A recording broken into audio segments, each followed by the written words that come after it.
9ویں 10ویں محرم کے دن ایک بار پھر یزیدیوں نے حضرت امام حسین علیہ السلام سے کہا، اب بیعت کر لیں یا پھر لڑائی کے لیے تیار ہو جائیں۔ آپ نے جواب دیا، کل بتاؤں گا۔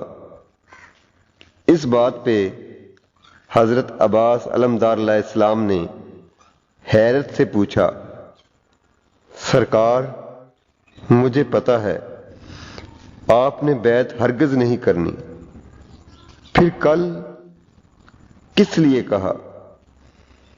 حضرت امام حسین علیہ السلام نے کہا، عباس